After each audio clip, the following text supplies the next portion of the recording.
दिनांक 8 जुलाई 2023 को खरखुरा गया में स्थानीय समाज सेवी विशुनदेव सिंह जी का स्मृति में श्रद्धांजलि सभा का आयोजन किया गया, जिसमें परिवार एवं समाज के साथ साथ बामसेव मूल निवासी संघ, अर्जक संघ जैसी मानववादी विचारधारा के सक्रिय कार्यकर्तागण शामिल हुए। कार्यक्रम की अध्यक्षता अवकाश प्राप्त शिक्षक एवं समाज सेवी मान्यवर शिव पूजन सिंह तथा मंच संचालन बामसेव जिला अध्यक्ष मान्यवर अजय विद्यार्थी के द्वारा किया गया।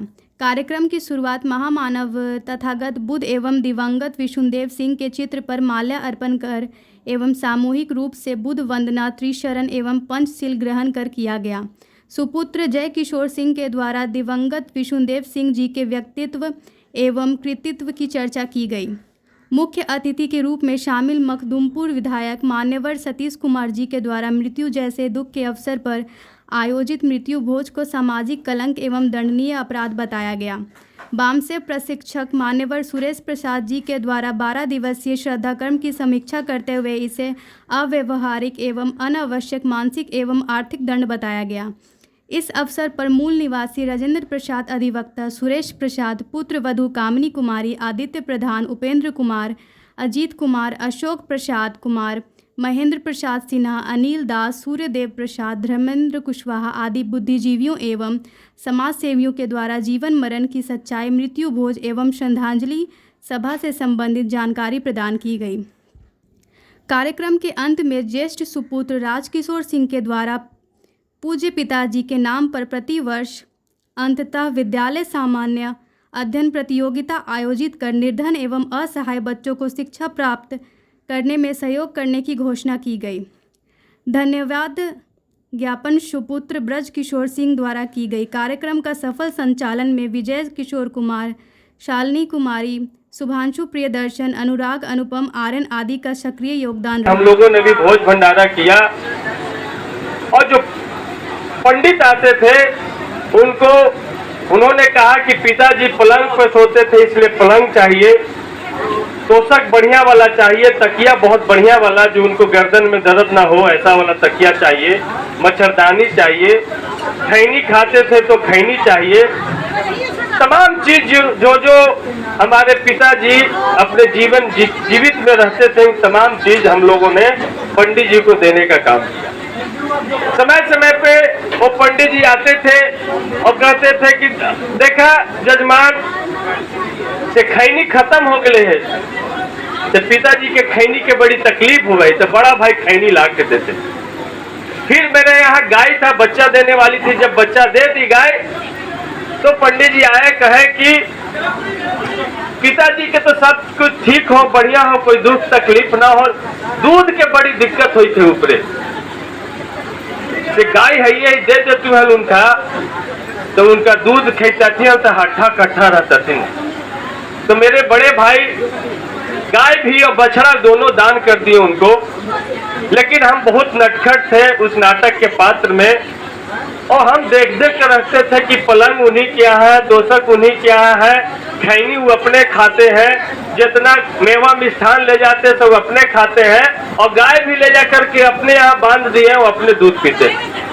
तो एक रात हम बहुत रोते हुए उठे और तीनों भाई आए कि का ननका का होलो, तो हम रोते हुए बोले कि पिताजी बहुत कष्ट में है। तो का होले, तो उनकर पेट में बड़का गो घाव हो गए।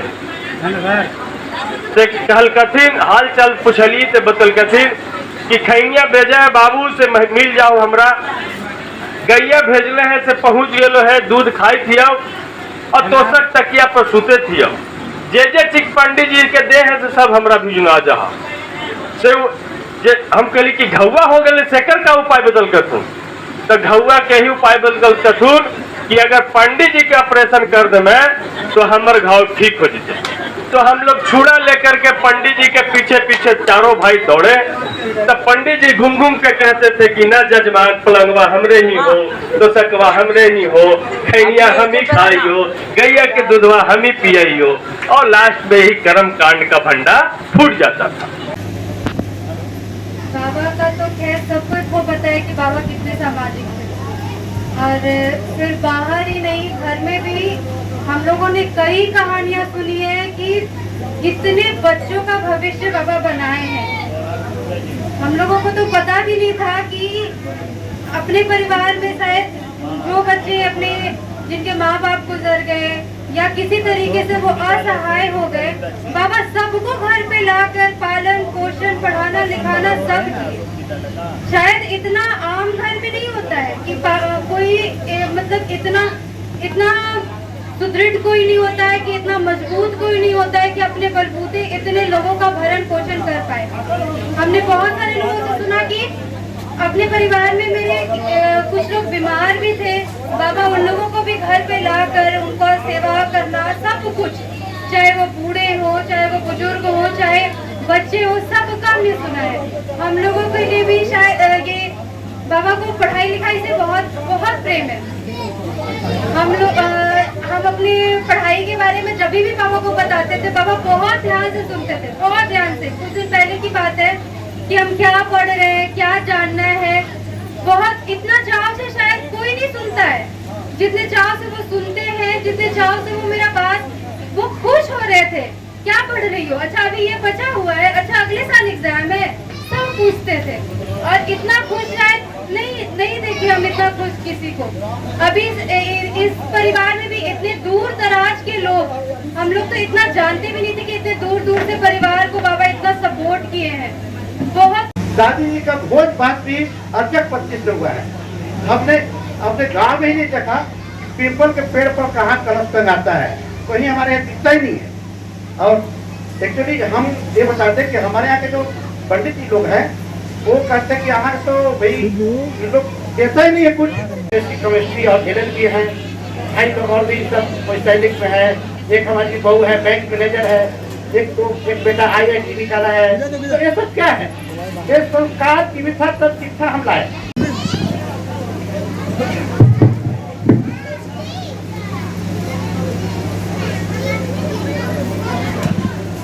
देख लीजिए विनय सर को प्रणाम। जय मुन्ना। हमारे समाज में आज भी महिलाओं की स्थिति बहुत अच्छी नहीं है, लेकिन पापा सिर्फ हमारे पापा ससुर जी नहीं थे, वो हमारे पापा भी थे। वो हर समय हमको बोलते थे कि तुम पढ़ो, शायद ही कोई ऐसा घर होगा, आज भी शायद ही कोई ऐसा घर होगा जहाँ 30 साल तक कोई महिला पढ़ सकती है।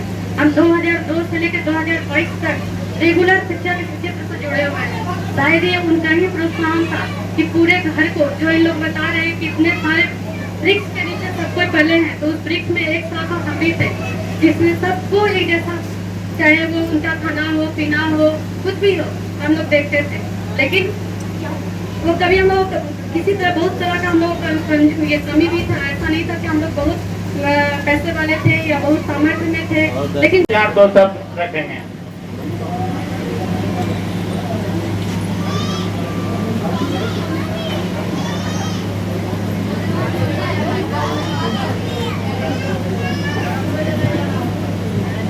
हेलो, आप लोग जितना भी आए हुए हैं सभी साथियों को नमस्कार। आखिरी में हम लोग आए हुए हैं, आखिरी हमको बहुत पसंद आया। नहीं हो तो दुनिया कोई भी जो है दुखी नहीं हो सकता है। बुद्ध ने जो हमारा कहा कि बुद्ध ने कहा कि अब दीपो भव, अपना प्रकाश स्वयं बनो, लेकिन हमारे लोग भाग्य और भगवान में विश्वास करते हैं, जाति और धर्म में विश्वास करते हैं, स्वर्ग और नरक में विश्वास करते हैं, आत्मा और परमात्मा में विश्वास करते हैं। और इन शब्दों का निर्माण जो है भारत के पाखंडियों ने भारत के मूल निवासियों को ठगने के लिए निर्माण किया। और उसी शब्द के माध्यम से, चूंकि भारत को गुलाम बनाने में 7 चीज का सहयोग है, भाग्य है, भगवान, जाति, धर्म, मंदिर, भीख मांगने वाला ब्राह्मण भिखारी और सब, ये 7 चीज के माध्यम से भारत का समाज जो है गुलाम बना है। इसलिए जिस देश के लोग मानसिक गुलाम होता है, वह मनुष्य जो है कायर और बुज़दिल होता है, वो आस्था और पत्थरों से दुआ मांगता है। और जो व्यक्ति पत्थरों से दुआ मांगता है, जो व्यक्ति मिट्टी के मूर्त से विद्या की उम्मीद और दुआ मांगता है, और उसी देश में अगर नारियों को नंगा नचाया जाता है, तो वह देश जो है कायर और बुज़दिल कहलाता है। उस देश में क्रांति के लायक भारत के लोग नहीं होते हैं। भारत में इसीलिए आज तक आजादी के बाद से आज तक हमारा समाज जो है इतना बड़ा मानसिक गुलाम है कि अभी भी हमारे लोग हमारे धरती पर बुद्ध ऐसा महान पैदा लिया, राष्ट्र पिता जो गीत के बारे में अपनी बात रखेंगे सुरेंद्र जी। पिताजी का जन्म 1946 के अप्रैल माह में हुआ था। उनका परिनिर्वाण 26 जून 1923 की हुआ। वो अपने पीछे 4 पुत्र, 1 पुत्री और 6 पोता, 5 पोती और कई नाती नतनी छोड़ के गए हैं। उनका परिवार भरा पूरा है। वे शिक्षा के प्रति कृत संकल्प थे। वे उनमें देशभक्ति कूट कूट के भरी थी। वो जीवन भर अपने school little hearts public school का मैनेजिंग डायरेक्टर रहे हैं और उनके शिक्षा के प्रति इतनी रुझान थी कि अपने बच्चों को पढ़ाने के खातिर उनके आमदनी ना होता था तो अपनी ज़मीन को बेच कर सभी बच्चों को पढ़ाए और सभी बच्चे अच्छे अच्छे पद पर कार्यरत हैं और अच्छे अच्छे अपने काम कर रहे हैं और उससे कई गुना ज़्यादा संपत्ति लोग अलग अलग हिस्से में बनाया। और मैं राजकिशोर सिंह का बड़ा पुत्र राजकिशोर सिंह एडवोकेट